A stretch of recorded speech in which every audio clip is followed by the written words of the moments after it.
I've never seen a perfect score.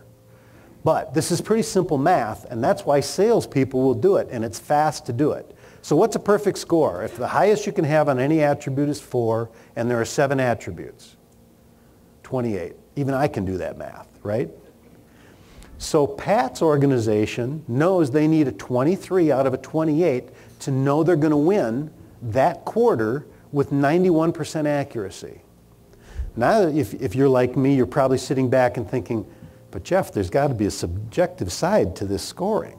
How do we get consistent with our scoring? Anybody have that kind of question yet? That pop into your mind? So we'll talk about that in a second. So building a zebra, how do you actually do it? You define the perfect prospect on each of these attributes. We're going to measure all future prospects against perfection. We're going to score those 7 attributes from 0 to 4, so that's kind of the rules associated with it. But we're going to start with the company/organizational profile, and I'll just give you a feel for how you do that one. We only have a few minutes together, so let's just kind of walk through the thinking of the first one.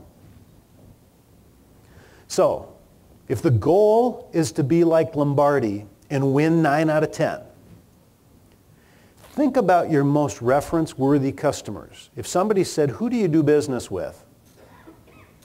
What pops to mind? And what makes them the most reference-worthy?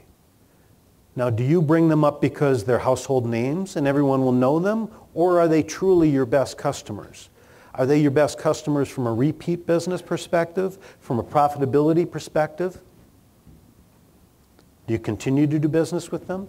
Think about the last 5 deals you won. Now, this is really important in this economy because particularly as the economy turned south, everything changed. The people you did business with, the easy business that you were getting, most of it went away. In fact, in complex sales environments, the only people selling anything were really good. Anybody experience that? I mean, real estate, it was a terrific drought, wasn't it? So if you think about the last 5 deals you won, what were the best of those 5? Why did they buy? Did you ask them? Philosophically, how do you fit? Their ideals, their size. If you know their SIT code or if they're over in Europe. How about the way they buy? Also very important is the way companies buy. Let's talk about the product adoption life cycle for just a second and go into a little bit of detail about that. Anybody familiar with the product adoption life cycle? What this says is that the way products are adopted follows the bell-shaped curve. Innovators and early adopters are the first group that will buy something. These folks will buy even if you're not good at articulating the value that you can create for them. They see your product, they hear your message, they can actually articulate the value better than you can. And they don't require you to even be able to fulfill on those promises for them. They know they can do it even better than you. That's the definition of an innovator or an early adopter. The problem with that is there's not very many of them, is there? Anybody here read the book Crossing the Chasm, Jeffrey Moore's book? Jeff says that in each one of these, before you jump into the major section, there's a chasm that you can fall into. Now the one that's most important is the one that's right here. This chasm is here because the only way that the early majority and the late majority, so this fatter part of the bell-shaped curve, will buy a product from you is if you can prove your value proposition to them. They're not like these guys over here. You have to be able to prove it. You have to be able to prove that you can repeat it. And you have to be able to demonstrate expertise. And expertise, I don't know where this quote came from, but I stole it. The best definition of expertise is where you have answers to questions that they don't even know to ask. That's expertise. Case studies and proof are how you prove it to the early majority. And it isn't that these pragmatic buyers can't see your value proposition like these folks. They don't want to have to. They're pragmatic. They want you to do it. This process will help you sell and get through this chasm and beyond.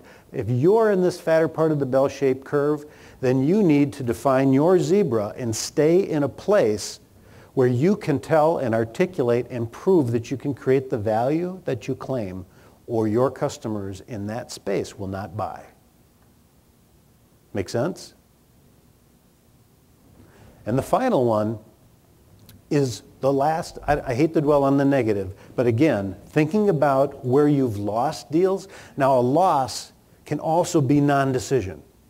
The biggest competitor of all is non-decision. It's not somebody that buys from somebody else.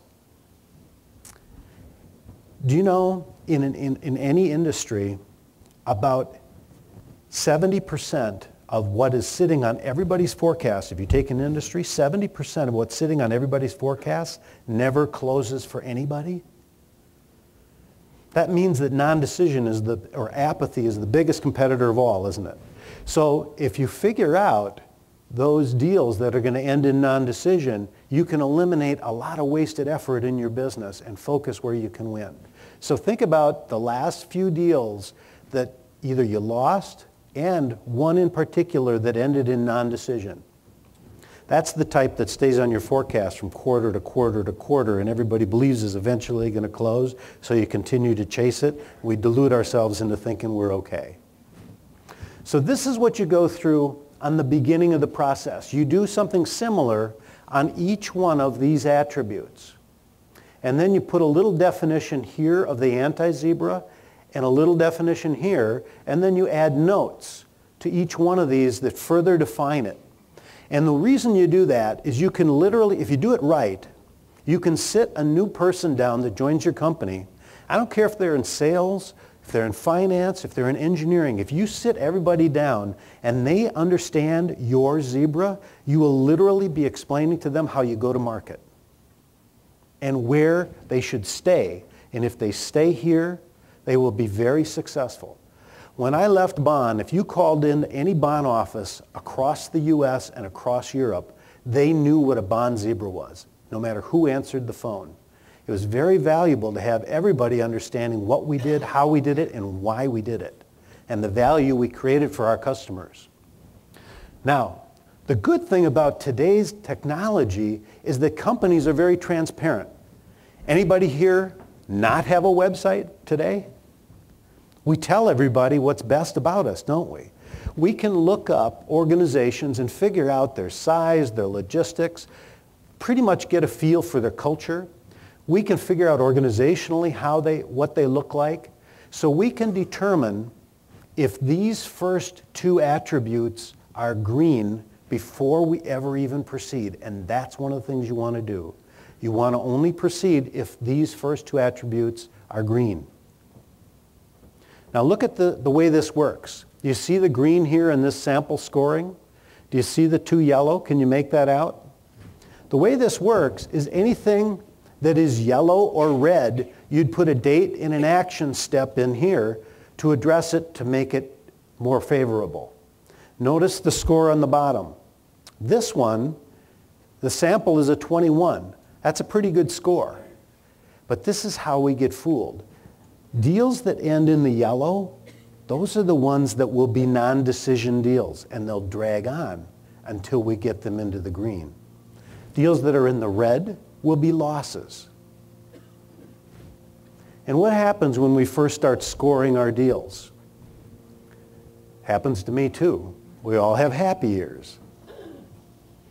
That's why we use a cross-functional team. A couple people in sales, a couple people in maybe a technical area of the business, maybe somebody in finance, and we challenge each other because we want to score this accurately. And when we do, things change on the scoring. Did you notice that change? There's another simple rule. First, we want these to be green. Then we want to make sure that this one is green, and if it's not, nothing else below power can be anything but red. In other words, it can be no higher than a 1. Now, why? Well, if I'm not at the true decision maker, can I really tell you if there's adequate funding? If my value message will matter? If the technology that I offer is of importance to this company and the buyers? Or if they'll buy and pay for the level of service that I know is required to get them to the value that I would promise them? I can't, can I? So now I'm at a 14, and a 14 is always a loss. Now, I know this is simple, but sometimes simple really works. I'm a simple guy. And I've taught this to salespeople all over the world, and one of the reasons they'll do it is because they have ADD like me, and it's fast. And you can communicate quickly.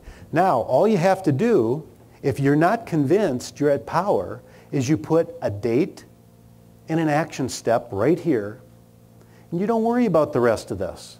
You execute on that date and an action step, and you get in front of power. And then you score those, and then anything that's yellow or red, you strategize that next time, and you move on to the next deal.